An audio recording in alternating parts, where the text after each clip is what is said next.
Cara, por que proibiram um negócio tão gostoso, hein? Saber que já houve o tempo que a água era um direito humano e era distribuído para todo mundo. Diga aí. Aí privatizaram. Depois das privatizações, a água começou a ficar mais escassa.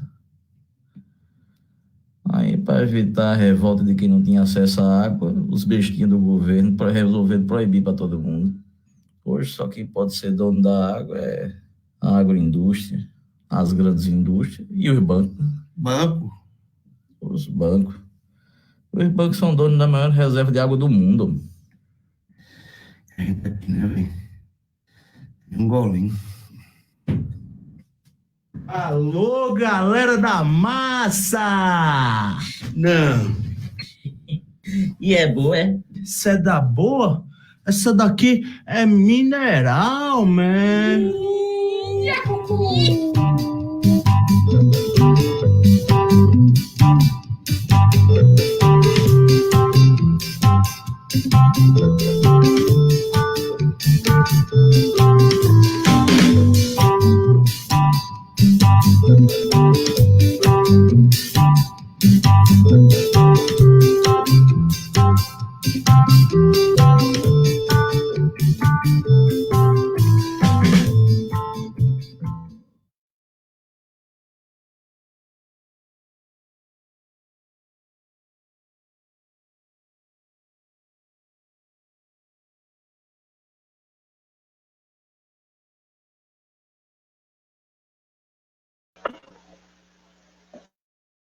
Opa, esqueci o microfone, obrigada. Bom, eu sou a Raíssa, sou colaboradora do Ondas e do BR Cidades, que é um projeto mais, né, de porte urbano, enfim, para discutir as cidades do Brasil, na UFABC, que é a Universidade Federal do ABC, aqui na região metropolitana de São Paulo. E eu estou muito feliz de hoje poder estar com vocês em diversos lugares do Brasil. Acho que a parte mais interessante da gente se conectar nessas plataformas é poder estar junto em diferentes lugares ao mesmo tempo, né? Eu achei bacana esse videozinho aí no começo, apesar de a gente ter tido um problema técnico e o som não ter funcionado, mas acho que a gente pegou a essência que é como que seria um futuro cujo acesso à água fosse restrito, né? Como que a gente pode conviver num mundo onde as pessoas não tenham esse direito assegurado, e a gente sabe que mesmo hoje em dia a gente já tem muitas pessoas que vivem em grandes ocasiões de escassez, ou de até, enfim, gente que perde muita coisa em enchente e tudo mais. Enfim, a gente já vive algumas crises da água, e as que tendem a piorar, porque a gente, todos, como muitos de nós sabemos, temos aí as mudanças climáticas em curso, e esse assunto é um assunto que pega muito na juventude, né? Qual é o futuro que a gente está construindo? Hoje a gente está aqui com a Divani de Basílio, que é doutora em Ciências Sociais, minha colega aqui quase, porque eu sou de uma ciência social aplicada, que é arquitetura, e é vereadora em Natal, cidade maravilhosa, que eu amo, e fico feliz em tê-la aqui. Teremos em breve, porém ainda não chegou, o Iago Montalvão, que é estudante de Economia da USP, e também presidente da UNE, a União Nacional dos Estudantes, representa aí nós graduandos, pós-graduandos, estamos todos juntos, né? O Pedro Monforte, que é estudante de engenharia, não colocou qual engenharia, mas, enfim, imagino que seja civil ou sanitária, porque você faz engenharia na Federal do Rio de Janeiro e é integrante do SENGE, que é o Sindicato dos Engenheiros do Rio de Janeiro, mas o SENGE jovem. Muito legal saber disso, eu não sabia da existência desse coletivo. E, por fim, teremos também a Kênia Barreto, que é engenheira agrônoma e integra a Juventude da Teia dos Povos. Acho que cada um, inicialmente, a gente está prevendo uns 10 a 12 minutos para todo mundo falar, e a gente poder depois contemplar algumas outras perguntas que o pessoal for mandar. Mas, inicialmente, eu queria pedir para vocês falarem um pouco sobre os desafios que vocês entendem sobre a água e saneamento, como vocês se posicionam, o que vocês acham que é importante a gente se conscientizar, principalmente com vistas ao futuro. Uns desafios que vocês entendem também como engajamento para essa juventude que esteja com a gente na luta pela água e saneamento, e algumas perspectivas aí que vocês desenhariam, que vocês colocariam para o nosso futuro, para como a gente se vê, né? Então, aqui eu quero primeiro convidar a Divaneide para a gente ir em ordem alfabética e na ordem do folder, e daí a gente vai seguindo. Eu posso também trazer minhas perguntas, vou fazer algumas anotações aqui, mas eu quero desde já, em nome dos colegas que tocam o Observatório Nacional dos Direitos à Água e Saneamento, o ONDAS, agradecer a presença de todos vocês aqui, e dizer que eu estou muito feliz de ter uma juventude também do nosso lado. Quero que essa parceria de uma live possa se prolongar por mais tempo e a gente possa construir esse futuro dos jovens pela água e o saneamento. Obrigada, gente. Gratidão, Raíssa, gratidão ao Ondas, né? Então, quero primeiro saudar e dizer que estou muito feliz de estar aqui nesse momento. Aí você avisa o tempo, né? Para a gente não. Pode ser que a gente se empolgue que vai falando, aí você dá uma chamadinha aí para a gente segurar. Cumprimentar Pedro, Kênia. Acho que a gente se conhece só virtualmente, mas apesar das dificuldades da pandemia, que coisa boa a gente poder se encontrar, né? Que coisa boa a gente poder realizar essa ação conjunta e recuperar aí a trajetória de participação da juventude e trazer para um novo debate, com um olhar diferenciado, que é o olhar das águas, que é o olhar do saneamento, que é o olhar dos direitos humanos. É um conjunto. E muitas vezes parece, Raíssa, que isso é muito distante da juventude, parece que não é uma pauta de juventude. Então, eu começaria por aí. Começaria fazendo essa provocação para a gente pensar que isso se torna um grande desafio, né? Nessa trajetória de luta da juventude, eu acho que se a gente recupera um pouco da história, e sempre foi minha principal bandeira, seja de estudo, seja de militância na Rede de Jovens do Nordeste, e a gente percebe que quando a gente começa a entender juventude como sujeito de direitos, vem com esse debate várias dimensões, o entendimento das várias juventudes, e a juventude em torno do meio ambiente, a juventude em torno dos grupos de solidariedade, as juventudes em torno das suas identidades, né, seja étnico-racial, LGBTQI+, enfim. Então, esse conjunto de organizações que levantaram várias bandeiras para falar da diversidade, mas veio junto também a juventude do campo, das florestas, a juventude do meio rural, veio junto esse desenho e essa afirmação, né? Então, acho muito bacana a gente estar aqui com lugares diferentes, inclusive, né? Gente que atua por caminhos diferentes e vai nos fazer também ter esse panorama. Então, a gente sabe que o movimento estudantil foi muito forte na década de 60 e não se falava tanto de juventude, mas de estudante. Já na década de 90 veio essa coisa mais urbana e cultural, e aí foi ampliando para esses outros movimentos. Mas todos eles inspiram um lugar comum, que é o direito humano, o direito à cidade, o direito de existir. Então, essas juventudes querem existir, essas juventudes querem ter o direito à cidade, e passa pelo acesso ao território, ter direito à água e saneamento.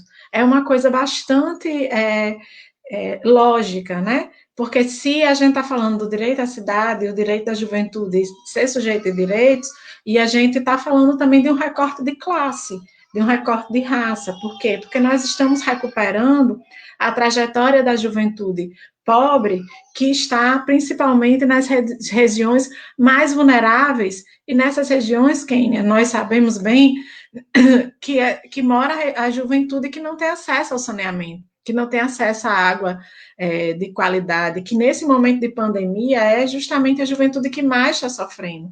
Então, eu queria iniciar por aí, falando um pouco desse desenho de como a gente se organiza, mas de como essa pauta ela se torna mais forte e ela tem a ver com, não só pelo debate institucional que a juventude conseguiu travar, né, de ter uma secretaria nacional, né, há um tempo atrás, de puxar conselho, estatuto, mas de colocar isso na ordem do dia, de afirmar, né, que essa pauta do direito ao território é uma pauta importante. E para ter o direito ao território, para a gente poder valorizar o nosso território, a gente precisa ter, de fato, acesso a toda a infraestrutura que esse território deve oferecer. E passa pela água. Acho que iniciar com esse vídeo foi uma provocação muito interessante, porque se a gente pensar, né, os riscos que a gente está correndo hoje com as ações que estão acontecendo de retirada de direitos, e essa retirada de direito também retira a gente tem visto aí a retirada em massa dos direitos, e privatizar a água é um símbolo dessa retirada. A gente sabe as dificuldades que as populações têm de acesso à água, desse benefício tão poderoso, né, e que deveria ser tão democrático, pode causar na vida de uma sociedade como um todo. Isso é um ecossistema, né? A gente está falando não de um meio ambiente separado, mas de um ambiente como inteiro, né? De como a gente pensa o desenvolvimento sustentável, como a gente pensa uma cidade sustentável. E aí, eu queria falar de uma segunda parte, que é a nossa atuação parlamentar, que pode e que deve contribuir para a gente pensar água e saneamento, esgotamento, como um direito da juventude. Eu estou presidente da Comissão de Direitos Humanos da Câmara Municipal de Natal, e durante o ano passado inteiro, nós optamos que a comissão teria uma ação voltada para as áreas de risco, ou com potenciais de risco. E aí as pessoas começaram a perguntar, mas o que seria isso, né? Não vai atuar só com segurança, ou só com a questão do enfrentamento à violência, e a gente começou a falar de como esse contexto do direito à cidade traz vários elementos de enfrentamento a várias violências, e uma dessas violências é justamente o direito à cidade, o direito ao saneamento, o direito ao esgotamento, e eu, por exemplo, a gente começou a atuar em 2 comunidades aqui em Natal, no Jacó, na rua Santa Luzia, que é aqui na comunidade do Igapó, porque uma obra de drenagem acabou causando uma série de problemas, né, para a população dessa rua, por exemplo, que teve suas casas inundadas, que teve desperdício de água por um lado, e que teve aí a efetivação, que é não ter o saneamento de forma adequada, e a nossa cidade não é saneada, e ter uma comunidade com potencial de risco, que pode ter medidas para salvar essa comunidade, e, na verdade, qual é o discurso do Executivo Municipal nesse momento?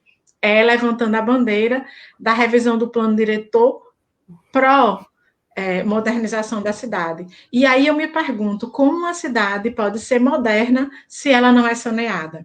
Como nós podemos dialogar sobre o plano diretor e revisar o plano diretor se áreas não foram regulamentadas, se zonas de proteção ambiental não foram regulamentadas, se a área verde que nós temos aqui, o Gramorezinho, que poderia ser uma área valorizada, que é inclusive uma área de agricultura sem agrotóxicos, que poderia ser priorizada, poderia ser valorizada, pois, pasmem, essas áreas estão sob risco, porque o grande debate é aumentar coeficiente, é aumentar ainda mais o nível, né, de sedimentação dessa cidade, e como é que essa cidade vai estar cada vez mais sedimentada se a gente não tem o saneamento de forma adequada. Se o que a gente tem de saneamento nem dá conta do que a gente vive hoje. O Fórum de Direito da Cidade tem alertado para isso. O professor Moretti, em especial, tem trazido o tempo, né? O professor Moretti, em especial, tem trazido para nós aqui no Rio Grande do Norte uma reflexão muito importante sobre o tamanho dos problemas que nós já vamos ter com o saneamento que nós temos hoje. Imagine se a gente aumentar coeficiente, se a gente aumentar a verticalização, se a gente perder o direito à paisagem. Então, perder o direito à paisagem é perder o direito das pessoas que estão nessas comunidades de risco, mas que lutam e são resistentes para garantir o zelo pela praia, o zelo, mas que já vivem a ausência de saneamento e de esgotamento, que já vivem as dificuldades com acesso à água. E essas comunidades serão recolhidas do seu lugar de origem, serão exterminadas do seu lugar de origem. Então, a gente está falando de uma dupla violência. Além de não ter essa situação resolvida no aqui e agora, será essa a Natal do futuro, bem essa aí do desenho, do filme que a gente viu. E quando eu estava vendo o filme, eu, de imediato, liguei, conectei com o debate que nós estamos travando aqui. Logo, essa juventude que vive nas periferias, que vive nessas comunidades que são mais afetadas, a gente precisa ter justamente esse diálogo, porque ela está conectada com o extermínio da juventude negra, ela está, para concluir, está conectada com todas as outras nossas pautas de juventude, de lugar, de direito humano, porque tem a ver com o direito de existir. Então, se eu vivo de forma insalubre, se eu não tenho acesso a saneamento e a questões básicas, eu não tenho acesso a mais nada, porque o que vem depois, né, toda a questão sanitária compromete, inclusive, a possibilidade de viver. E acho que esse é um momento oportuno para a gente enfatizar que essa é uma pauta das periferias, essa é uma pauta dos direitos humanos e essa é uma pauta das juventudes. Gratidão, desculpa aí o tempo. Não, deu super certo. E é bem bacana ver a influência do Moretti por aí também, porque esse grande professor, o grande mestre, me ajudou muito na minha formação e ajudou tanta gente trazendo para esse debate também, né? Então, agora, sem mais delongas, eu queria chamar a Kênia, enquanto o Iago não está com a gente. E se puder falar. Boa noite, né? Já é quase 6 horas. Saudade da Vaneide, essa possibilidade de se conhecer, ainda que virtual, essa conexão, né? Eu sou baiana nordestina, sou Kênia Barreto, mulher preta, sou filha do Zomucumbi, que é um terreiro de Angola que fica aqui em Cruz das Almas, a mais ou menos 200 quilômetros de Salvador, da capital baiana. Carrego em mim essa ancestralidade, essa busca, esse retorno, né, enquanto preta diaspórica. E, atualmente, faço parte da organização política, da articulação, né, que é a Teia dos Povos, que é uma articulação que surge em 2012, com alguns princípios fundantes aí, terra e alimento, solidariedade irrestrita, né, aos povos, e principalmente defesa dessa territorialidade, porque somos um povo marcado por um processo de colonização. E sem olhar essa estratégia do colonizador, a gente não consegue pensar e nem olhar o horizonte que a gente quer construir, né? E está construindo também. Então, a Teia dos Povos, pautada nesses princípios da agroecologia, da soberania dos povos, né? Da construção de uma emancipação dessas comunidades. Comunidades que eu falo são comunidades quilombolas, comunidades de povos indígenas, que compõem essa teia, né? Organizações também estudantis, de professores, das periferias, dos terreiros. Então, acho que falar um pouco desse lugar que eu sou e que eu ocupo. Eu preparei uma fala quando me convidou para fazer essa fala, né, sobre a questão do direito. Como eu, às vezes, eu me prolongo um pouco, vou tentar colocar um tempo aqui para eu me nortear. E aí eu queria trazer uma perspectiva que pensar a dimensão dos direitos humanos, assim como pensar a dimensão do acesso à água, da água potável, mas também do consumo à água, né, ela não pode ser deslocada desse contexto que o maior direito humano de vida, de viver, de estar vivo, nos foi negada há muito tempo, né? Desde o processo de colonização que repercute até hoje nas nossas carnes pretas, nossas carnes indígenas, nossos corpos.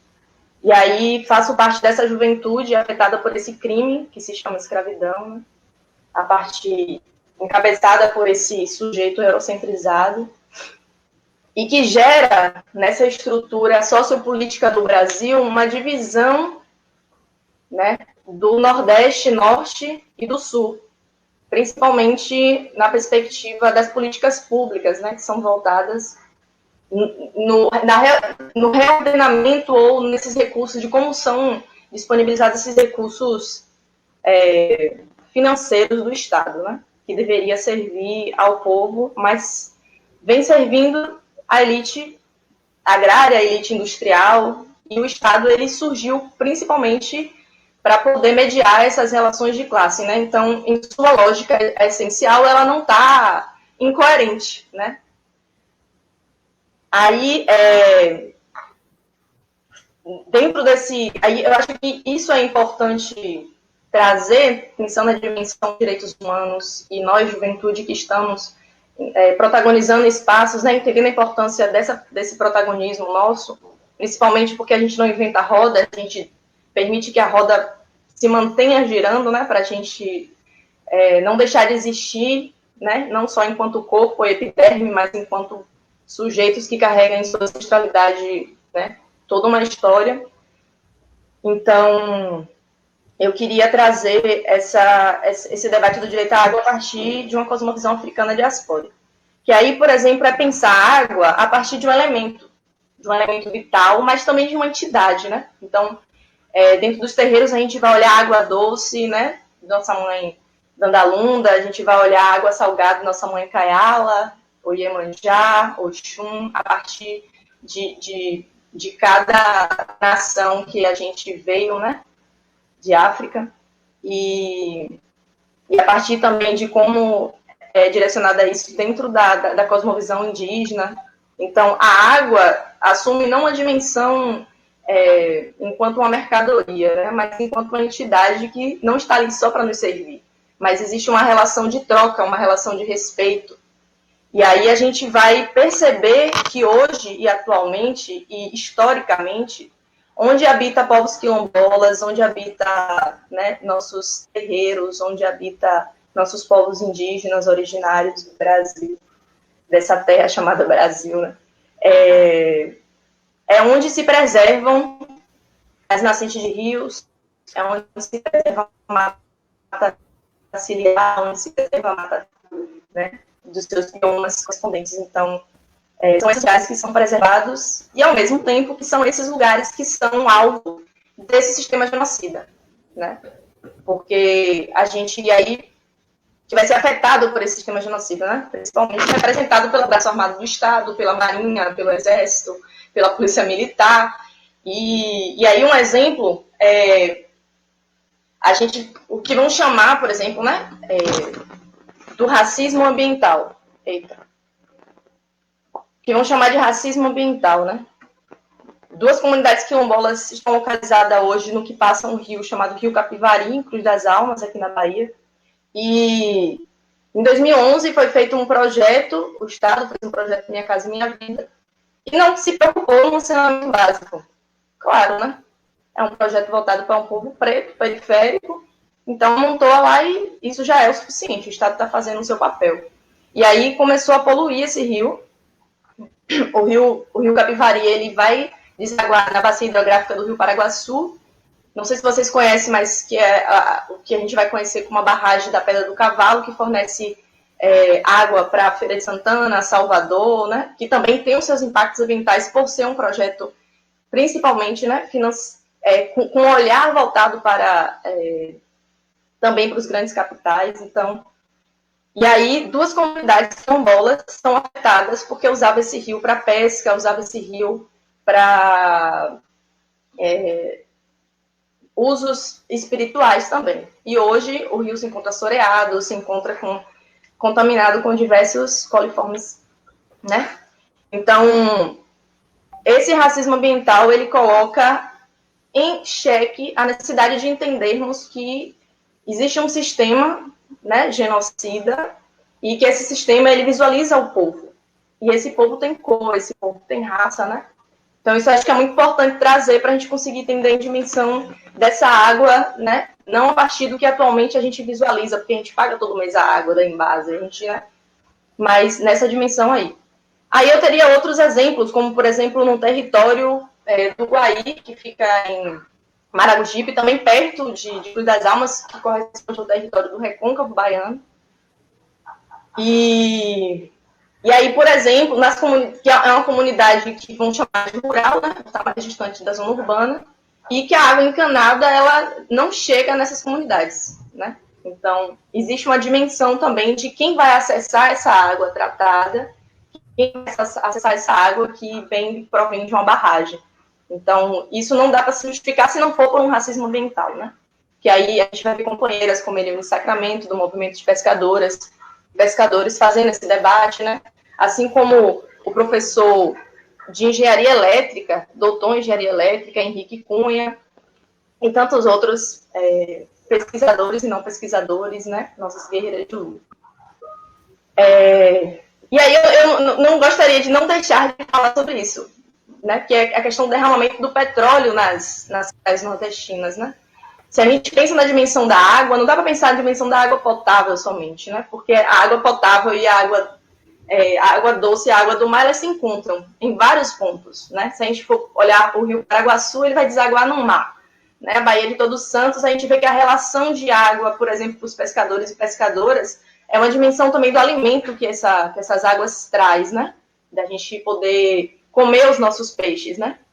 Talvez a gente que tem uma dimensão, a gente que tem uma relação mais distante, só com o produto final, isso não seja tão relevante, né? Mas para esses guerreiros e guerreiras que estão aí a todo instante se alimentando do fruto dessa água, da dona do mar, não dá para pensar a água só na perspectiva do bebê, né? Mas a água também salgada que foi afetada por esse crime e tragédia, que, por exemplo, até hoje não se tem um julgamento de quem é responsável por isso, né? E aí não dá para deslocar a nossa interpretação se não for, já que foi o Nordeste que foi afetado por esse crime, e não o Sul, não vamos resolver tais problemas, né? Então, o Estado ele se exime, mais uma vez, de solucionar e buscar formas de mitigar tal problema. E aí, eu acho que, nessa perspectiva de pensar a água dentro dessa sociedade capitalista, né, ela se torna uma propriedade privada que ela pode ser monetarizada e ela pode ser mercantilizada, né? E aí isso vai implicar em muitos projetos financiados pelo Estado brasileiro para privatizar esses lugares que, historicamente, eles são ocupados por povos tradicionais. E aí, vamos descendo, olhando para o Nordeste, né, uma perspectiva geral, já que eu também sou nordestina, sou mulher preta do Nordeste, a transposição do Rio São Francisco foi uma obra que gerou 6 bilhões de reais, né, de gasto, de consumo desse recurso do Estado brasileiro. E além de várias controvérsias na perspectiva de demora, atrasos, a gente vai ver nesse mesmo período muitos latifundiários se beneficiando a partir da produção de plantios irrigados de maçã, que é uma cultura de clima tropical, de clima temperado, né, com climas frios, e que não necessariamente não precisa, ela não tem uma facilidade com a questão do sol, mas ela precisa de muita água. Então, para que servem esses projetos financiados pelo Estado, que é a transposição do Rio São Francisco, né? Serve ao povo que está ribeirinho, aos fundos de pasto, ou necessariamente voltado para esses sujeitos? Então, acho que isso é uma resposta muito bem escurecida para a gente.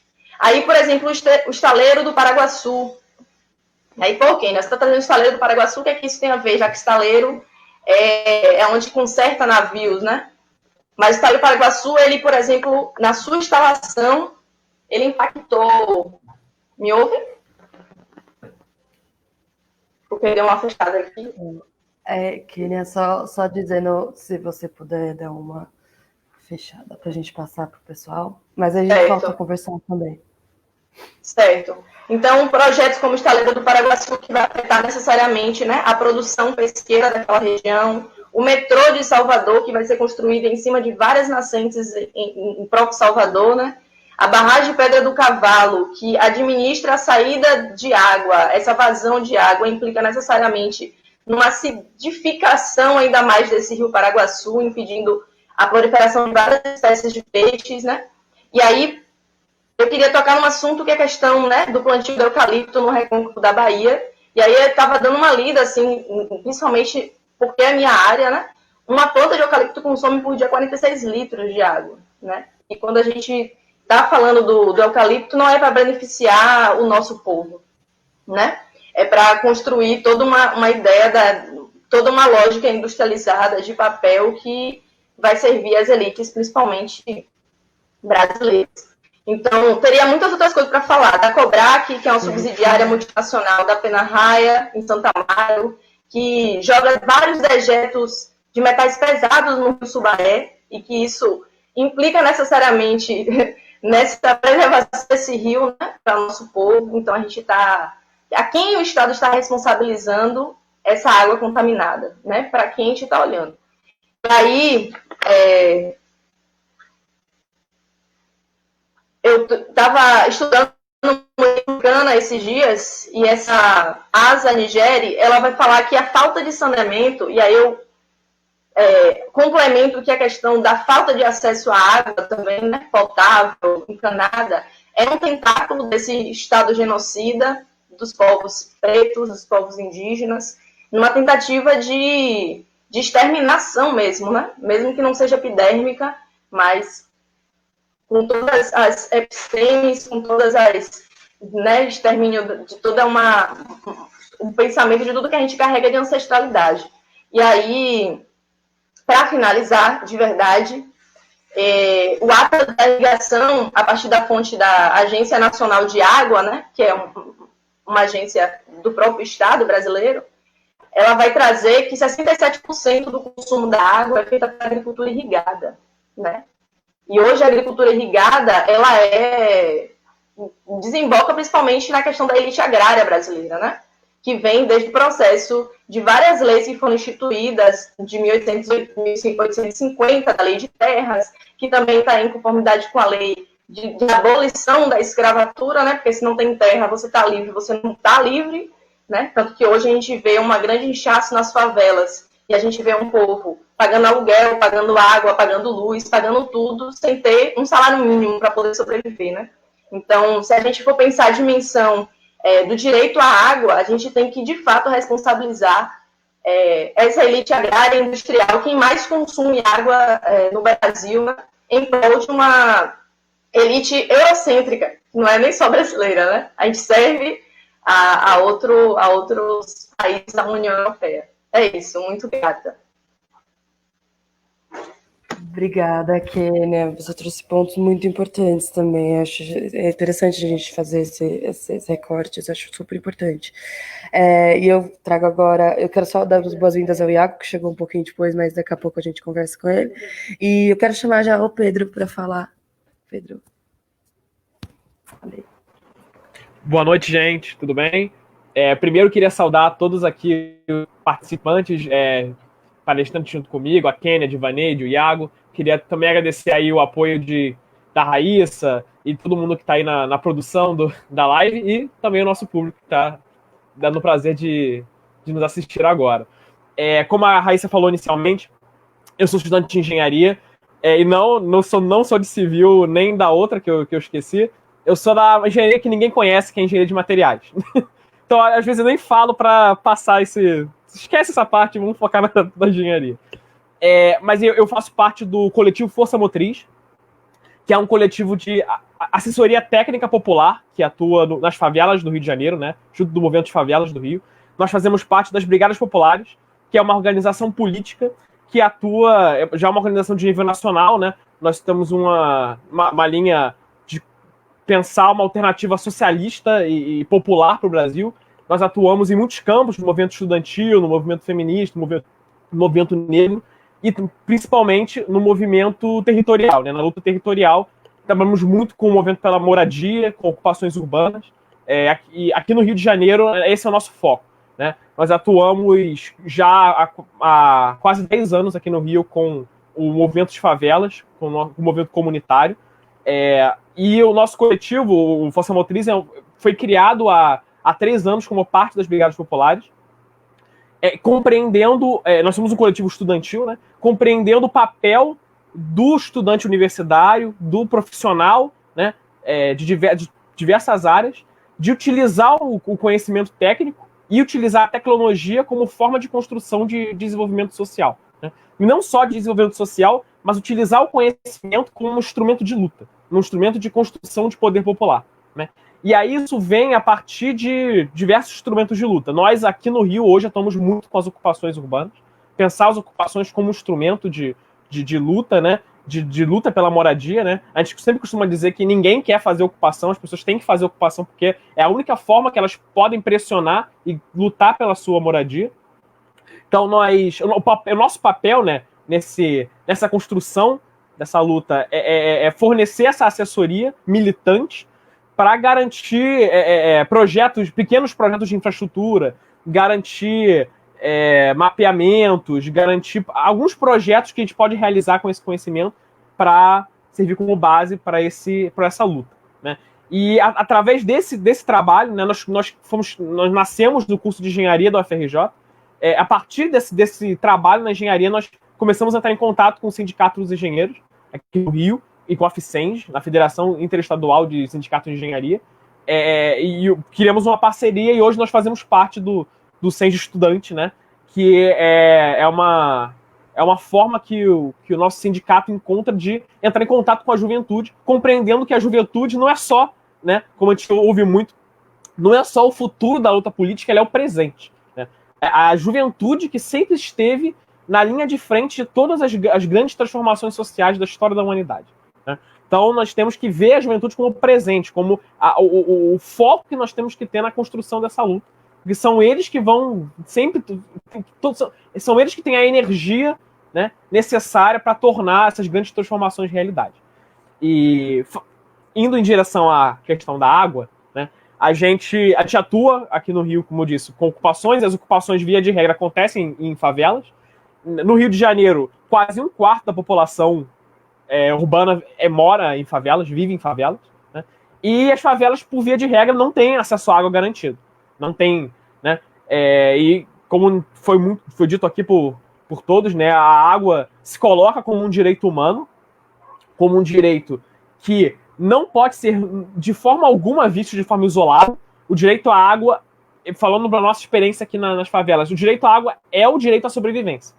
Porque a água está relacionada ao direito à saúde, que o exemplo claro disso é o que nós vivemos hoje com a pandemia. Todas as formas de controle da pandemia e da Covid são baseadas em água, em você poder lavar as mãos, né? Em você ter uma higiene doméstica, né? Tudo perpassa a água.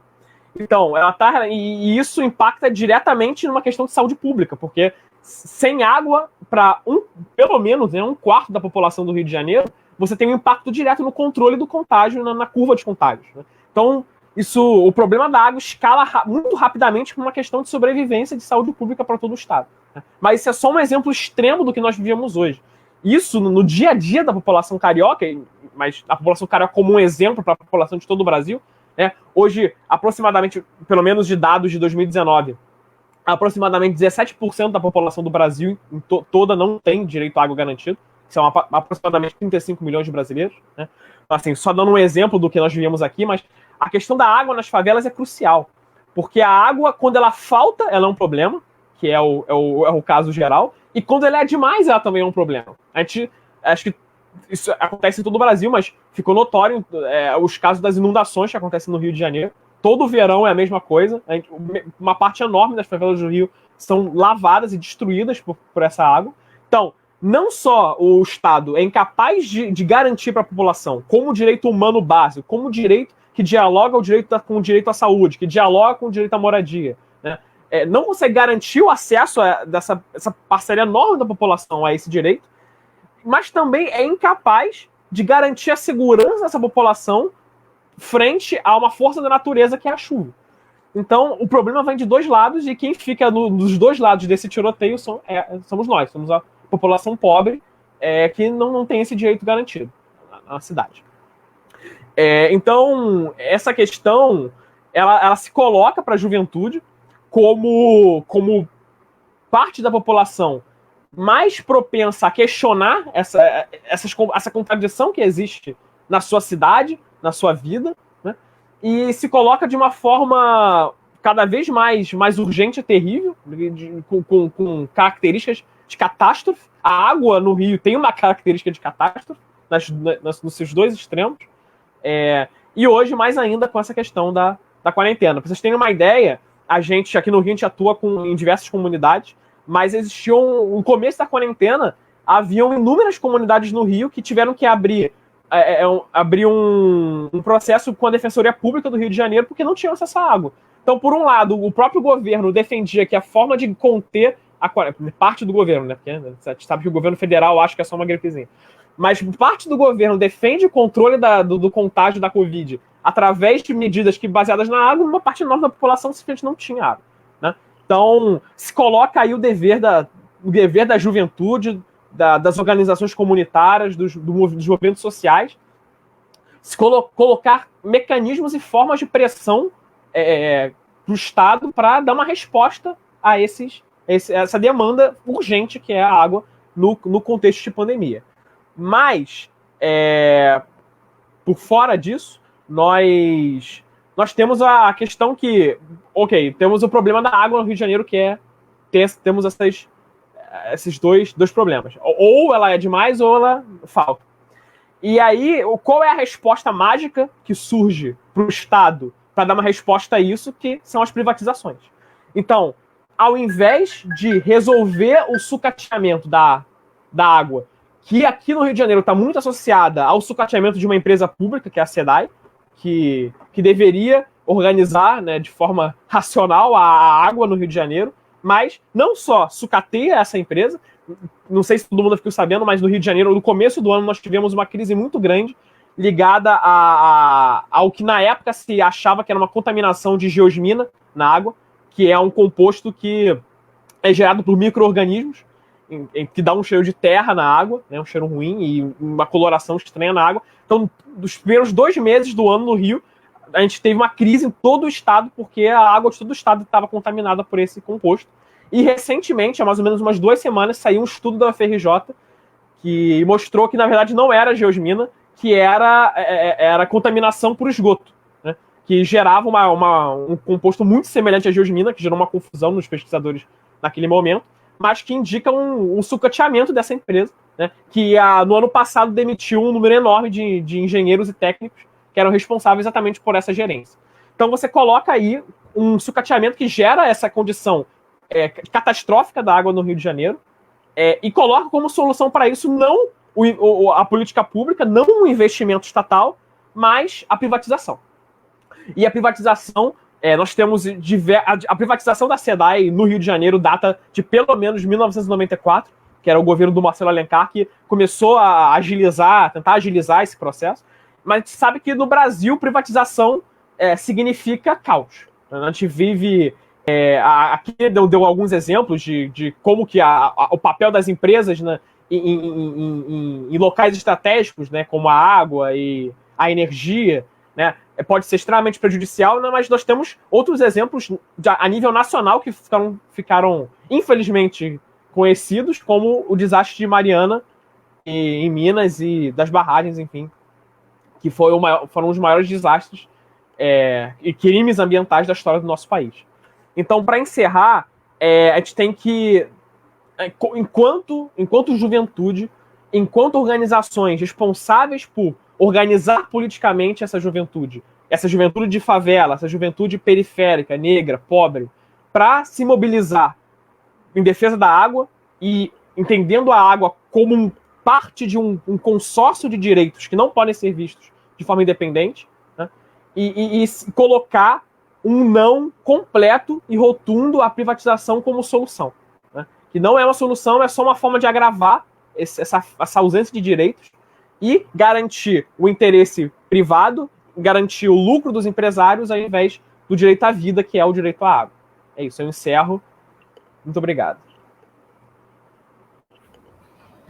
Antes de chamar o Iago, eu queria só pontuar aqui que a hashtag não a privatização da água, ela está indo entre os primeiros lugares do Twitter Brasil. Então, quem tiver Twitter aí pode continuar compartilhando, escrevendo, pondo essa hashtag. Até porque vale lembrar que hoje o PL 6142 está em ai, gente, eu nunca sei o nome dessas coisas de lei, mas ele está lá tramitando no Senado para ser debatido, enfim, eu não sei que rumos vão tomar, mas é muito sério, é muito grave, e a gente tem que estar mobilizado para isso, né? Então, queria convidar aqui agora o Iago, que chegou um pouquinho atrasado, mas se apresenta aí, Iago. Oi, boa tarde para todos e todas aí, Pedro, Kênia, Divaneide, Raíssa, a quem eu agradeço também aí em nome do pessoal do Ondas pelo convite. Eu cheguei atrasado, peço desculpa, gente, estamos aqui, muita coisa acontecendo nesse país, né? Nesse momento, a gente entrou numa pandemia e os problemas que já existiam parece que triplicaram, assim, e o governo insiste em criar mais problemas, e um desses hoje, o Senado está votando essa proposta absurda, quer dizer, tantos problemas que o país enfrenta diante de uma pandemia que precisaria, inclusive, de um melhor tratamento sanitário e também de saneamento, né, para poder contribuir no combate à disseminação do vírus, mas eles preferem, nesse caso, discutir a privatização das empresas, o que é algo muito grave, né? E que não é uma novidade, é algo que, como o Pedro bem falou, e a galera do Rio tem lutado há algum tempo já em defesa da SEDAI, ali, pública, estatal, e que, na minha opinião, e aí, assim, para falar um pouco mais geral, porque eu acho que as falas aqui foram muito boas e vão no sentido de mais profundo conhecimento acerca da coisa, né? Eu tento trazer uma perspectiva aqui, talvez, mais da política, porque, enfim, não tenho... Estou aprendendo aqui sobre essas compreensões mais aprofundadas sobre o tema da água em si. Mas eu, há muito tempo, ouço, né, escuto, e me lembro desde quando eu era estudante secundarista e escutava meus professores de geografia falando que a água seria a próxima matéria-prima mais valiosa do mundo depois do petróleo. Eu acho que só teve uma coisa que atravessou no meio aí, que foram os dados, né? Hoje, talvez os dados são mais valiosos do que o próprio petróleo, mas eu acho que a água tende a ser a próxima riqueza natural mais valiosa do mundo, que inclusive alguns geógrafos já chamavam do ouro azul, né? Como era o ouro negro, o ouro do petróleo. Então, eu acho que isso tem a ver com essa questão, né? O que significa a água, portanto, está rolando esse debate de privatização? E aí eu inseriria isso, inclusive, num debate de soberania nacional, que aí tem muito a ver com o que a UNE discute, né? Porque a União Nacional dos Estudantes, ela foi uma entidade que surgiu também no escopo da defesa da soberania nacional, que a defesa das riquezas do nosso país a serviço do nosso próprio povo. Assim como outras riquezas que já foram tomadas de nós durante os 500 anos de história e continuam sendo tomadas, a água é mais uma delas. E há de se dizer também, eu não sei se o pessoal falou, mas eu acredito que todo mundo aqui deve estar ciente ou deve ter comentado isso, o Brasil é um dos países com uma das maiores reservas de água do mundo, de aquíferos, né? Então, você vai comendo pelas beiradas, você vai primeiro privatizando o serviço de distribuição de água, de saneamento, para num determinado momento você ter as empresas totalmente envolvidas com essas políticas e, de fato, daqui a pouco nós vamos estar entregando a nossa água, que para um âmbito mais geral, assim, da sociedade, parece uma coisa muito simples, né? Aliás, eu acho que no senso comum, para todos nós que não somos especialistas em questões relacionadas a essas questões geográficas, enfim, parece que a água é um negócio que está ali, limitado, né? Que vai rolar sempre, que está tranquilo, a água é um negócio tão simples, aí você... Mas não é, né? Quando a gente vê, a situação é muito complicada. A possibilidade de daqui a alguns anos a gente ter uma escassez de água no mundo é muito grande, né? E aí, países como o Brasil vão ser muito valiosos nessa situação, porque da onde que você vai tirar toda a água né, que pode ser utilizada para o consumo das pessoas? Então, Eu acho que nós precisamos estar muito atentos a isso, assim como todos os debates que a gente faz em relação às riquezas do nosso país, né? E a gente tem participado de vários debates na defesa da soberania nacional, na defesa das riquezas das empresas públicas, né?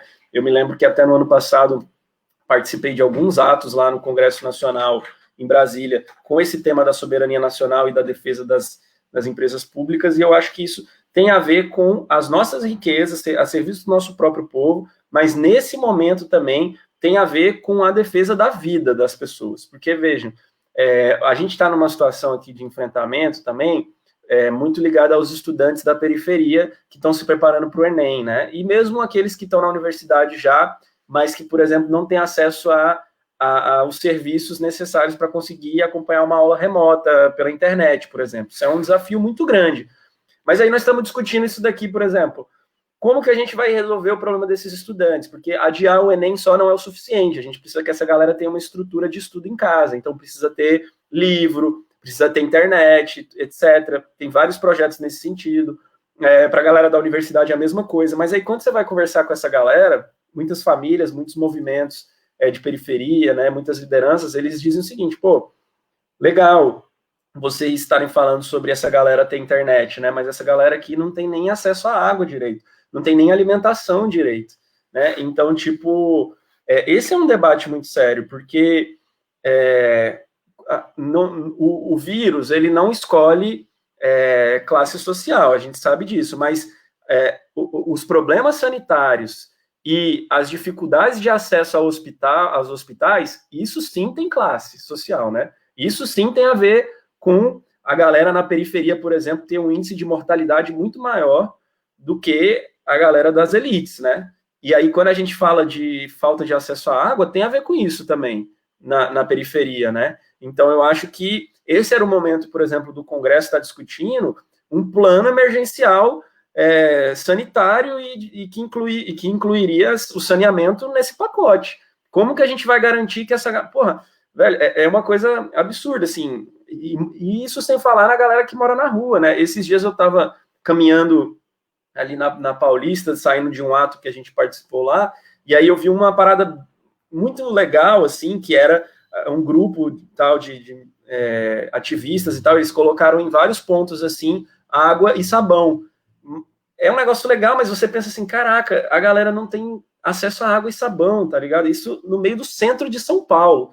Imagina o que é na periferia. Então, eu acho que essa era uma batalha que a gente tinha que ter num plano emergencial, assim como a gente está discutindo aqui um plano emergencial para a educação, eu acho que o Congresso Nacional precisava estar mais focado nisso, né? Num plano emergencial para cuidar da vida das pessoas.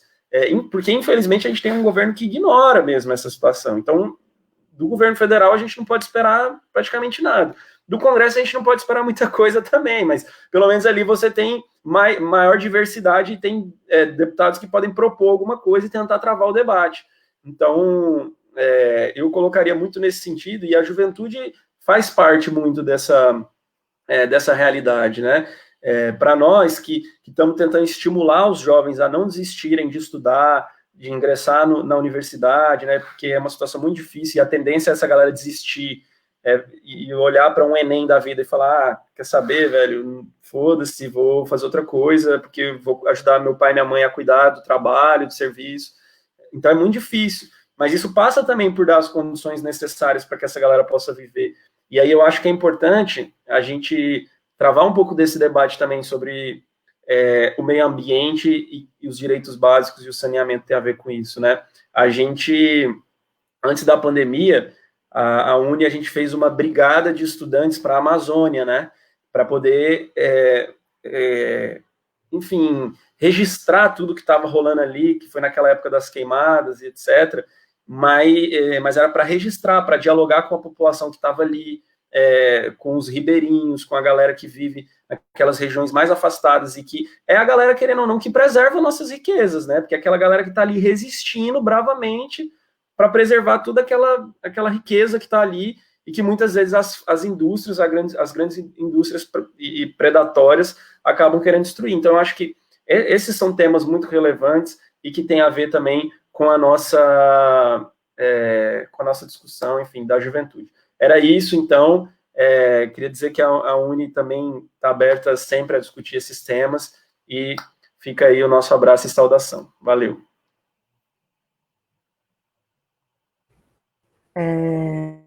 Bom, eu não recebi aqui nenhuma pergunta da Fernanda especificamente, mas eu queria pontuar, aproveitar que nós ouvimos todos e todos trouxeram pontos muito importantes do debate. Eu acho que para a gente fazer algum encaminhamento, barra fala final, barra o que vamos fazer, como vamos sair dessa, porque acho que é sempre essa pergunta que vem. Agradeço, né, as pessoas que estão elogiando aqui, retomando o que passaram para a gente. E aí eu acho que a gente podia tentar aqui pontuar algumas possibilidades de união das nossas lutas, assim. Porque o que eu entendo? Eu faço parte, eu já falei, Pedro, a gente tem umas coisas em comuns, porque eu também sou assessora técnica popular dos movimentos aqui em São Paulo. Trabalho com arquitetura e projetos e soluções que tentem, enfim, atender a população, chegar nos lugares. E eu faço parte também. A gente escreveu uma agenda urbana no ano passado que ela já passava por todas essas dificuldades que a gente está atendendo, né? Então, o Movimento Nacional de Arquitetos e Urbanistas, que tenta pôr soluções a nível de, como a Divanide falou, de empoderar a população para que ela participe de um plano diretor, para que esse plano diretor seja o futuro dela, seja melhor para a cidade dela, e não para modernizar, para trazer uma ideia de cidade que, na verdade, não é para as pessoas, né?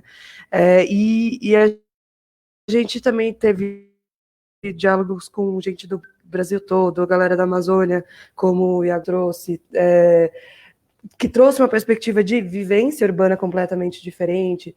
A própria Kenia também trouxe a gente, e a gente pontuou na época um pouco a discussão do pessoal que mora em áreas mais de semiáridos, que são cidades pequenas, cidades que já a gente pode dizer até de estabilidade de distribuição de água. São cidades que a gente sabe que a população tem uma condição de acesso ainda mais complicada do que nos meios urbanos, né? Então, assim, tem muita efervescência de debate, e o Ondas está aqui junto também desde a pandemia, trazendo, a gente bolou um informativo que direcionava, e a partir das discussões anteriores, quais eram as possibilidades da população se engajar, mas eu acho que eu queria trazer um pouquinho de vocês, de cada um de vocês, dos movimentos que vocês atuam, que vai um pouco nisso, numa dificuldade minha pessoal, assim, de como a gente engaja a juventude num tema ambiental para esse futuro, mas pontuando um pouco, porque assim, deixa eu explicar um pouco melhor. Quando a gente fala de água, a gente fala de um debate fundamental à vida, mas é um fundamental que, se não tiver a flor da pele, é muito difícil mobilizar. Então, o que eu quero dizer? As pessoas, em geral, se mobilizam e entendem os problemas da água quando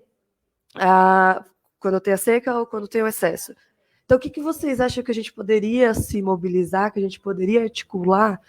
Então, cada um de vocês trazer um ponto para a gente pensar aqui um mini projeto de comunicação popular, talvez, para trazer a juventude para se atentar a essa questão, sabe, a pontuar isso. Acho que a Kenia trouxe muitas questões importantes sobre essa função da água como um elemento vital, e que tem diferentes significados, e que eu, Raíssa, demorei muitos anos para saber que existiam diferentes orixás para diferentes condições de água, então a água doce, a água salgada, essas coisas todas eu não sei, e foram afastadas do meu saber, né? Como que a gente consegue reconectar a tudo com saberes que são dos nossos povos, que são nossos, assim? O que vocês palpitariam e arriscariam dizer de vamos organizar os nossos camaradas jovens para esse engajamento, assim? Podem falar livremente. Quer dizer, com tempo, porque a gente também tem que, né? Provavelmente todo mundo tem 1000 outras lives, mas trazendo aqui um pouquinho.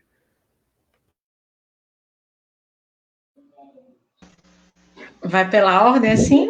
Não, você disse livre, né? Pode ser. Tá.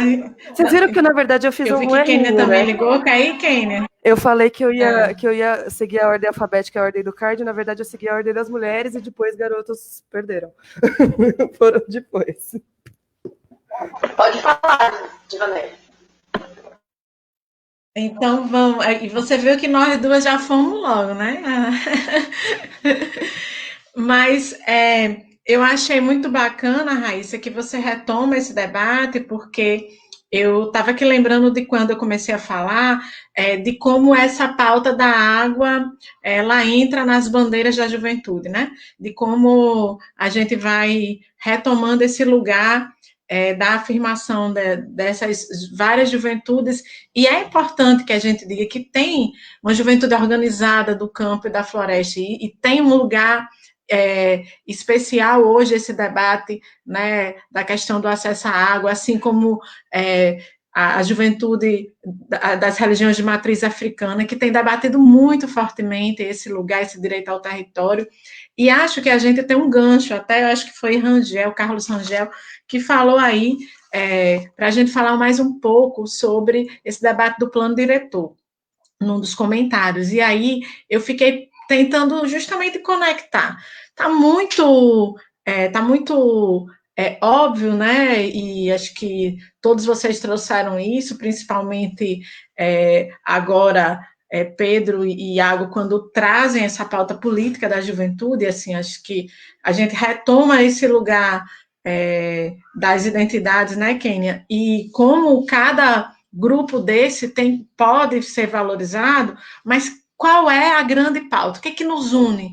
Né? O que nos une é não podemos soltar nenhuma bandeira, ninguém vai ficar para trás. Se ninguém vai ficar para trás, tem uma pauta que ela é geral, que ela é estrutural. Essa cidade, esse país, ele tem racismo estrutural. Logo, o acesso à água passa por esse debate, né, estrutural de organização, de colonização, né, de escravização do povo. Então, a gente está falando desses recortes todos. Então, é preciso fazer a interseção dessas pautas, mas ela também é geracional, porque quem mais morre, né?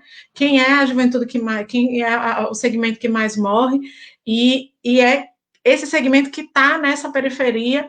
Então, a gente vai precisar disputar essa narrativa, a gente vai precisar disputar valores e a gente vai precisar conversar. Eu adorei a ideia de ter uma peça, de ter ações culturais ou intervenção, comunicação, e a gente aqui, quando estava no debate do plano, e ainda estamos, né, no plano diretor, a gente falou de concurso para pensar o Hotel Reis Magos, por exemplo, para pensar alternativas, então, sempre movimentando, pensando em como você conseguir alternativas. O vídeo que a gente teve, pode ter um vídeo nesse sentido com jovens, porque dialoga diretamente, porque traz, né, de jovem para jovem, acho que a UNE, né, os estudantes, enfim, a gente atua nas periferias, todos nós que estamos aqui, né, a Comissão de Direitos Humanos, né, todo mundo que está aqui falou de uma atuação forte nas periferias, e essa narrativa não pode estar descolada do direito à cidade, do direito a esse plano diretor que vai realmente beneficiar. Eu estava aqui lembrando de duas ações que a gente protocolou na Câmara, uma, o PL da agricultura urbana, e ele já foi aprovado. Agricultura urbana, pensar quintais produtivos, pensar a geração de renda para a juventude, e ainda pensar a água, como a juventude vai fazer isso, qual o subsídio que a gente vai ter para ter água nesses quintais, né? Isso tudo a gente já começou esse debate aqui, a gente quer que isso saia do papel, mas tem a ver com plano diretor, com reconhecimento de área verde, tem a ver com segurança alimentar, aliás, tem a ver com soberania alimentar, né? Tem a ver, e a gente tem tratado disso, a gente apresentou o PL da soberania alimentar, da frente parlamentar de soberania alimentar, para a gente ter esse debate de forma permanente. Então, eu já anotei aqui que uma tarefa de casa minha a Frente Parlamentar de Soberania Alimentar tem que discutir juventude, águas e soberania alimentar, né? Então, a gente tem que ir linkando para fazer com que as pessoas possam entender ou se ver nessa pauta, porque muitas vezes elas são o público maior, mas ela ainda não entendeu o que é essa pauta, ou ela está, assim, passando de lado, ou ela ela é tratada como se ela fosse menor, né? Quando, na verdade, ela é central. No dia de hoje, simbolicamente, né? A gente aqui com essa hashtag não à privatização, olha o símbolo do dia de hoje, né? Da nossa batalha, do nosso enfrentamento, como os meninos disseram aí. A gente na luta pela resistência e na contramão um desgoverno retirando tudo e, inclusive, atrapalhando o processo de acesso ao bem básico que pode salvar vidas, que é a água. A gente apresentou também, para concluir, porque eu sei que todo mundo vai falar, o PL o Fundo de Emergência e Contingência, e esse PL foi debatido com as populações e foi debatido com a juventude. Por quê? Porque não dá para pensar que vai ter desastre só quando o desastre acontecer. Precisa ter recurso para resolver o desastre. Não dá para pensar que vai ter inundação só quando choveu em Natal e não tem infraestrutura, não é saneada, a água invade a casa das pessoas. Ou quando faltou a água na torneira, né, como falta. Não pode ser assim. A gente tem que ter um comitê permanente debatendo isso, um plano de contingência e recursos. A gente precisa ter recursos para também subsidiar. E a gente precisa ter nessa pauta cadeiras reservadas para a juventude. Acho que a gente precisa, quando pensar as leis, também pensar como é que a gente está reservando, como é que a gente está pensando na participação da juventude. A gente ouviu a juventude para elaborar essa lei? Eu acho que essa também é uma tarefa de todos nós que estamos no parlamento, mas de todos nós e todas nós que estamos nas comunidades. Então, é uma ação conjunta, a gente precisa se irmanar para defender a soberania, né? É fundamental que a gente entenda que tem a ver com a defesa da nossa existência. E para existir, para poder falar de geração, para poder falar da nossa vida, a gente precisa de água. Não a privatização. Vou falar, então. Eu acho que tem muitos desafios, mas também muitas perspectivas já colocadas para a gente, né, enquanto juventude, mas enquanto povo, né, na construção de estratégias para que a privatização ela não venha a ser uma consequência, por mais que ela tenha sido a solução que o Estado, né, vem impondo diante de todas dos projetos aí colocados encabeçado, estruturado pelo Estado. Mas, acompanhando um pouco do debate, eu não consegui pegar a fala de água, ficou mudo, acho que talvez pela internet daqui de casa. Mas, enquanto juventude preta, eu acho que tem alguns desafios assim, para a gente, né? Que nasce no seio e no bojo de efervescências tecnológicas e que a gente foi persuadido muito para estar nesse lugar urbano, né? Não estou defendendo uma pauta de que a gente tem que sair da cidade para voltar para o campo. Mas isso é uma estratégia também, deve ser visualizada enquanto estratégia, porque a retomada de nossos territórios é crucial e importante, porque isso vai bater de frente com uma elite agrária, né, que forçou, junto com a elite industrial, a nossa saída do campo, pós-década de 60, mas eu vivi isso com 12 anos de idade, quando as minhas amigas, minhas irmãs periféricas estavam saindo para ir para São Paulo, e eu via São Paulo enquanto essa possibilidade de que lugar mais bonito, né? O Rio de Janeiro. Então, enquanto a gente não desmistificar esse lugar, né? Do urbano, do acesso à tecnologia, como se o campo, como se nossos territórios fossem um lugar atrasado, a gente não consegue conceber também a importância e a valorização da nossa água, do direito à água, né? E aí a gente precisa elaborar, sim, essas estratégias, essas ferramentas de retomada dos nossos territórios. Sim. E pautado também nesse resgate de nossa ancestralidade, né? Quem somos? Nossa ancestralidade não é só uma ancestralidade que já morreu, né? Somos uma ancestralidade que veio a partir do êxodo rural do Nordeste para o Sul, né? Então, acho que a gente precisa resgatar em nossas mães, nossas matriarcas, em nossa ancestralidade, qual a nossa história, porque fundamentalmente ela alicerça o nosso presente e também consegue construir uma perspectiva de futuro para o que a gente pode construir, né? Porque a gente não precisa repetir mais. E aí eu acho que pensar a água, o direito à água, é também pensar o fortalecimento dos povos e das comunidades tradicionais dentro dos seus territórios. Então, e isso é uma tarefa que todos nós e todas nós podemos fazer, independente do lugar que a gente ocupa, independente da organização que a gente constrói, né? Porque, por exemplo, a Reaja Será Morta, a Reaja Será Morta é uma organização política aqui na Bahia, mas que vem trazendo essa perspectiva, né, do genocídio, da compreensão que a gente está vivendo um genocídio do povo preto, e há alguns meses tem sido construído uma campanha de doação a nível financeiro, mas também por conta dessa pandemia, e principalmente por estar inserido na luta contra esse cárcere, né, mas essa campanha tem servido para compras de kits básicos de higiene, visto que o cárcere é mais um navio negreiro modernizado, né? Assim como as favelas é mais uma senzala modernizada. Então, a gente precisa pensar essas estruturas enquanto a modernização dessa lógica colonizadora, nessa modernidade tecnológica, e como é que a gente olha para ela, né? Sem o que nosso Paulo Freire vai chamar de elitista, né? E aí, outra experiência tem sido as trocas solidárias e vendas justas que têm acontecido entre os territórios tradicionais do Guaí, aqui no Recôncavo Sul, né?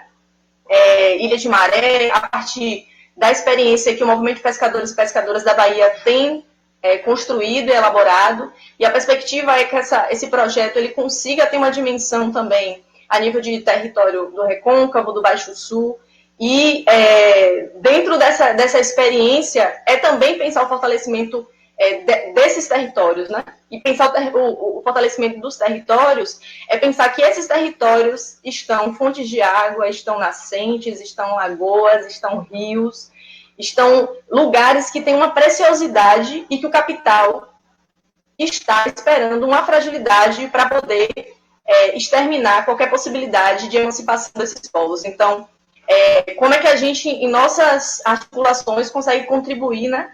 Tem rodado também uma campanha do MPP na perspectiva de contribuição para esses kits de higiene, para auxiliar, né, nessas trocas, para poder fazer isso também com cuidado coletivo, né, pensando nessa segurança aí diante do contexto de pandemia.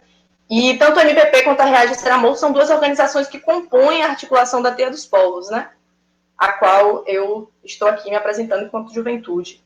E aí eu acho que a gente também consegue cumprir com esse lugar de denúncia. Eu acho que enquanto a gente não conseguir coletivamente denunciar e conseguir visualizar o que está acontecendo nos territórios do Norte, do Nordeste, né, do Centro-Oeste, do Sul, enfim, onde tem povo oprimido, a gente não consegue se fortalecer, né, numa unidade, numa solidariedade entre povos, para a gente conseguir construir um caminho de fato de emancipação, né? E pensar, e aí eu acho que tá aí, pensar a água é também pensar esse fortalecimento que vai fortalecer a nossa juventude, né? Porque quando a gente volta para os nossos territórios, que a gente tem casa, que a gente tem terra para plantar, que a gente tem água para irrigar o nosso plantio, a gente está falando de uma soberania alimentar que o capital ele não nos dá. Ele nos dá uma ração de milho, feijão, arroz, né? Ainda assim, o que é cultivado pelo agronegócio brasileiro vai fornecer alimentação animal fora, né? Na Ásia, na Europa. Então, isso é muito importante para a gente entender que a construção dessas redes, por mais que a gente, impedido pelo isolamento social, mas também protegido diante dessa dinâmica da pandemia social, a gente pode fortalecer ainda mais e contribuir, que por mais que pareça que a água seja secundária nessas campanhas, nesses projetos que estão colocados, ela é fundamentalmente essencial, né? Porque a água é vida, porque a água é ancestralidade, porque a água é emoção, porque a água nossa mãe é Manjá, porque a água é nossa mãe Oxum, é nossa mãe da Lunda, Caiala, em Angola. Então, a gente está olhando para a Terra, para o planeta Terra, para essas entidades, para esse lugar, enquanto nossa essência, né? A gente começa a pensar o processo de descolonização, porque a colonização, ela faz o que com a gente? Ela setoriza, ela faz com que corpo e mente sejam separados, água é um produto, terra é outro produto, e tudo isso vira propriedade privada do Estado, né? E a gente fica enfraquecido, se enfraquece e a possibilidade ainda mais de ser exterminado enquanto povo. Aí, eu acho que é um pouco disso, e queria trazer uma frase que tem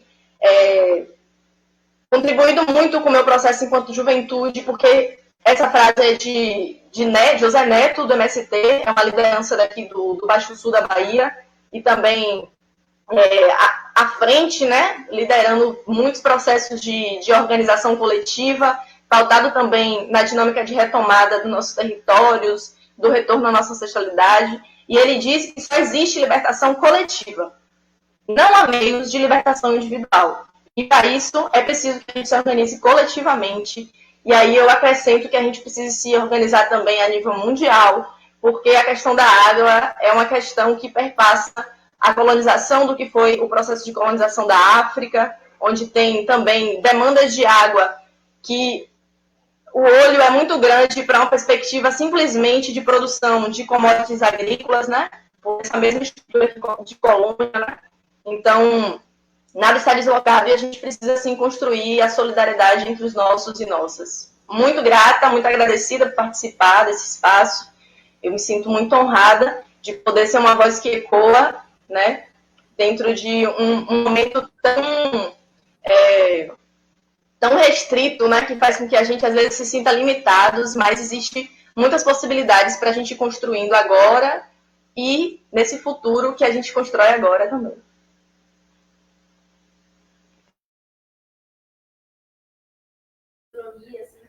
Obrigada, Kênia. Meninas, a gente vai ter que dar uma corridinha aqui com o tempo, mas se vocês puderem tentar ser sintéticos, aí depois eu tenho que dar um recadinho final. Beleza. Pode ser o Pedro primeiro, sei lá. Ah, tá. Eu ia perguntar isso. Então, gente, dialogando muito com o que as companheiras falaram anteriormente, a Kênia, a Divaneide e a Raíssa também, eu entendo o nosso papel enquanto militantes, enquanto pessoas organizadas politicamente, né, que pensam uma alternativa popular para o problema da água, mas como a gente estabeleceu muito bem aqui, o problema da água é só parte de um problema muito maior. É parte de um projeto de nação, na verdade, que se coloca. O que é o Brasil? O que são nossos recursos? São direitos, são uma riqueza do nosso povo, ou são lucro, ou são mercadorias? Né? É isso que tem disputa, no fim. E a água, como várias pessoas, o Iago também colocou muito bem, é só uma dessas mercadorias que é cada vez mais valiosa, né? E tende a ser cada vez mais valiosa no futuro. Não só para a gente, ela sempre foi, mas para o capital cada vez mais. Né? Então, assim, eu vejo o nosso papel em duas funções principais. A primeira delas é compreender e defender que mobilizar a juventude, que é o nosso principal objetivo, que vai ser a juventude que vai... Né, nós, militantes, somos apenas um fósforo que é capaz de acender o povo, que é a verdadeira chama, né, que é uma frase do Samora Machel, mas que se coloca muito nesse ponto, né? Então, assim, o nosso primeiro papel é compreender que mobilizar essa juventude só pode vir através da organização política. Então, compreender que essa juventude só vai se mobilizar, só vai agir e fazer essa roda girar, né? Como foi colocado aqui mais cedo, a partir do momento que as organizações políticas, os movimentos sociais, os coletivos, enfim, as instituições, sejam capazes de organizar essa juventude, organizar essa população para a luta. Né? E essa organização política, né, ela só pode vir através do território. Então, compreender a luta a partir de onde essas populações vivem, de onde esses jovens vivem. Né? A Kênia deu ótimos exemplos de trabalhos, né, com os povos tradicionais, né, com a juventude desses povos tradicionais que foram negados, tiveram todos a sua riqueza social, o seu modo de vida negados durante toda a história desse país, né, e que tem que ser organizados para lutar por uma alternativa. As juventudes de comunidades, de favelas, de periferias, né? Só que a gente tem que chegar até lá. As organizações têm que organizar esses jovens onde eles moram a partir de pautas locais. Fazer essa juventude entender que a organização política muda a vida deles a partir das suas demandas mais simples. E a água é a principal delas, né? Uma das principais.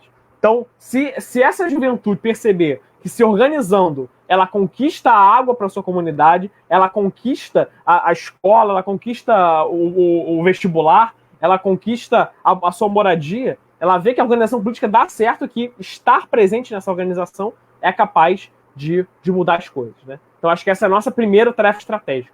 Ser capazes de mobilizar essa juventude onde ela vive, né?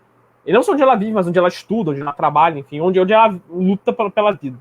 E o segundo passo, que também é nosso papel, é ter a capacidade de nos articular de forma ampla para construir plataformas em defesa dessas pautas, né? A gente tem muitos exemplos disso, né, de comitês. O Ondas é um exemplo de um observatório que congrega muitas organizações e movimentos focados em formular, defender, pensar mecanismos de disputa sobre a pauta específica da água, né? Eu tenho um exemplo também no Rio de Janeiro. As Brigadas Populares e o SENGE fazem parte de uma campanha que é chamada Rio Não Se Vende, que é uma campanha contra as privatizações, e uma delas é o eixo da água, né? A gente vem construindo desde abril, né? Então, são exemplos de articulações amplas que nós temos de construir, que não basta a organização, o trabalho de base é a nossa tarefa zero, né? Sem isso a gente não vai a lugar nenhum. Mas isso por si só não é suficiente.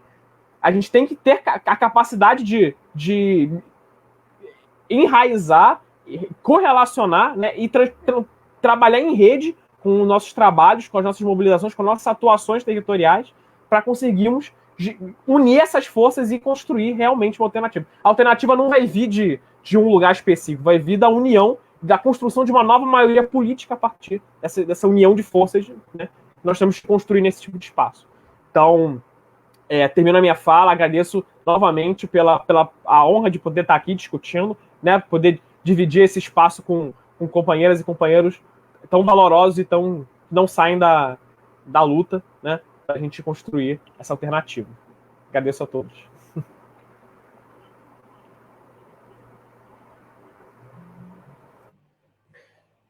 Posso ir? Bom, queria mais uma vez agradecer aí a Raíssa e todo o pessoal do Ondas e também cumprimentar novamente o Pedro, a Divaneide, a Kênia. Para mim é uma alegria estar aqui, uma novidade, né, poder estar participando de um debate sobre esse que, como a Raíssa falou, e todos os outros, é um tema que tem que estar na nossa agenda de organização, né, e que é isso, nem sempre é tão simples você organizar as pessoas em torno desse tema, mas eu acho que quando a gente fala de meio ambiente, a gente tem que necessariamente falar sobre água. Então, isso é um caminho também para trazer, e eu tenho sentido, até na nossa própria organização, que a gente tem sido puxado mais a tratar desse debate de meio ambiente, porque, enfim, dado mesmo todos os ataques que o meio ambiente tem sofrido, as políticas absurdas desse governo, enfim. Então, eu acho que nós precisamos criar, de fato, mecanismos de incentivar a galera a entender o que significa essa luta. Acredito que esse vínculo com essa ideia da soberania nacional é muito importante, assim como também é muito importante falar sobre a sobrevivência nas mais diversas vertentes, seja cultural, seja material, né, que a água, enfim, tenha relação com as pessoas e especialmente com as culturas mais tradicionais do povo brasileiro, e que também tem a ver com a sobrevivência do nosso povo, né, especialmente nas periferias. Então, todos esses debates estão interligados, e a defesa da água enquanto riqueza nossa, que precisa ser preservada e que precisa ser oferecida a todos que precisam também, ela é algo que precisa transversalizar vários debates. Então, acredito que ter observatórios, ter articulações, fóruns que debatam esse tema são muito importantes, e acredito que não tenho dúvida que a Uni pode também estar participando e fazendo parte e trazendo os estudantes para essa discussão também. Hoje já foi um bom espaço para eu poder estar aqui para entender melhor também e, enfim, tentar levar isso para mais pessoas. Então, como eu já tinha ultrapassado meu tempo primeiro aqui, vou falar bem rapidinho e agradecer a todo mundo pelos ensinamentos aí e também pelo debate, e valeu, estamos sempre à disposição.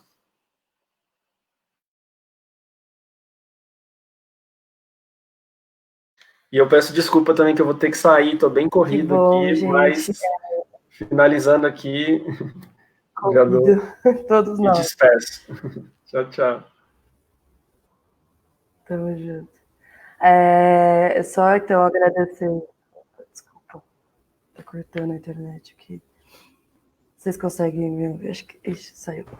Estamos te ouvindo, estamos te ouvindo. Bom, mas mais uma vez agradecer e dizer é o Observatório Nacional dos Direitos à Água e Saneamento que tem sido construído desde 2019 e tem sido construído por uma galera dos marcos legais que a gente tem, que a gente, ainda que com todas as dificuldades do mundo, a gente sabe que são marcos legais limitados, esses são os que existem e que em alguma medida conseguem garantir algumas das nossas... Assim, minimamente conseguimos construir um pedaço de país, né? Não sei se construímos um projeto de país nos últimos anos, mas alguma coisa aconteceu.